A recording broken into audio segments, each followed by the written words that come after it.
Hello, social media friends. I'm Viridiana Marquez with DRB Media Communications Digital News, and Danny Barrera has the story. The 2022 Texas Gubernatorial Democratic Nominee Beto O'Rourke made a campaign stop at the Martin Luther King Jr. Community Center in Midland on Wednesday evening, July 20th. A large crowd came out to the center to support Beto and listen to his plans for Texas. Now, oil and gas jobs have not only made this part of Texas and the planet successful, they've really fueled the success of our nation's economy. They've secured the energy independence of America from the rest of the world. Like you, I'm not looking forward to any more wars in the Middle East to secure our energy lines and our supply lines, right? The people of Texas, the people of this community have made that possible. The Electric Reliability Council of Texas, known as ERCOT, has residents of Texas concerned with the reliability of the power grid during record-breaking heat and with extreme cold weather. Once elected, Beto O'Rourke plans to connect to the national power grid. We need to connect ERCOT to the national grid so we can draw down power when we need it, sell it back up when we have a surplus. We need to weatherize the grid so that it works when it gets really hot or when it gets really cold.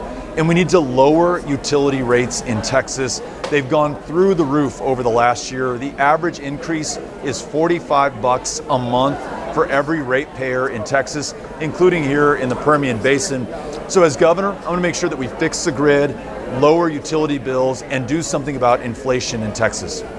Beto wants to work with state legislators, both Democrats and Republicans, and use executive actions to focus on protecting the rights of women. As governor, I'm going to work to make sure that every woman in this state can make her own decisions about her own body and her own future.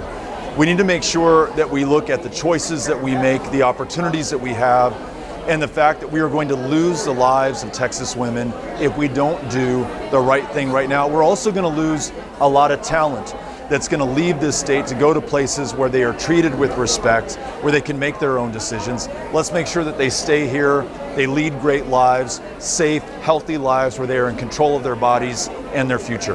Beto O'Rourke said that Governor Abbott's decision to sign permitless carry into law is causing crime to rise and an increase in violent crimes in cities, towns, and municipalities.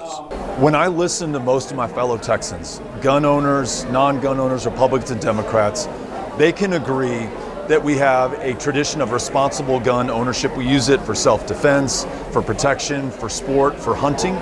We want to make sure it's not used against people. So doing things like having a universal background check or a red flag law or safe storage laws, almost all of us can agree on that. And we can also agree that Greg Abbott's decision to sign permitless carry into law that allows anyone to carry a gun without a background check in public, without any training or vetting whatsoever, is making it more dangerous. It's causing crime to go up and more violent crime in our communities. As governor, I'm going to make public safety, supporting our police, and reducing violence my #1 priority.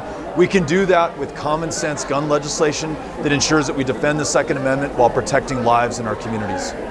Brock McNeil, a 16-year-old Beto supporter, is concerned with laws being passed by state legislators that oppress people in the state of Texas. We're seeing laws passed that oppress the majority of people around the state. And so compromise is important, but I was really hoping and satisfied with Beto's answer that he's willing not to compromise fully, that we're going to stand firm in our beliefs as a country and as a party, that we're going to make lives better. And we're not going to give up too much on that so that we can inspire real change. Brock's friends and their peers are concerned with several hot-button issues, from climate change to proper education. The main thing that we come across in my age group in terms of issues is going to be climate change.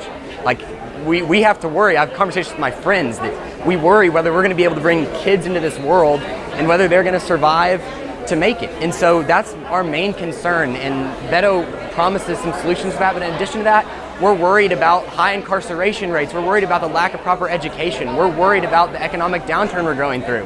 And it's all these issues that are really going to be put on our generation and that we feel we have to solve. Brock McNeil encourages all in his age group to be properly informed and to research the issues. You just have to have a will to learn and to try and make life better for yourself and others. That's what spurred me on, and it's so easy nowadays. We're seeing people try to oppress us, keep us from learning, keep us from taking our future in our own hands. And I really just truly believe that we have the opportunities, especially nowadays with the internet, to educate ourselves and no longer let that happen. We can be the change here and we can educate ourselves. I just encourage everyone out there who's in my age group or not to just be curious and learn and don't take what you hear for granted. For DRB Media Communications Digital News, Danny Barrera. Thank you for following us on YouTube, Instagram, Facebook, and Twitter, and also at DRB Media Communications Digital News.tv. And for DRB Media Communications Digital News, Viridiana Marquez.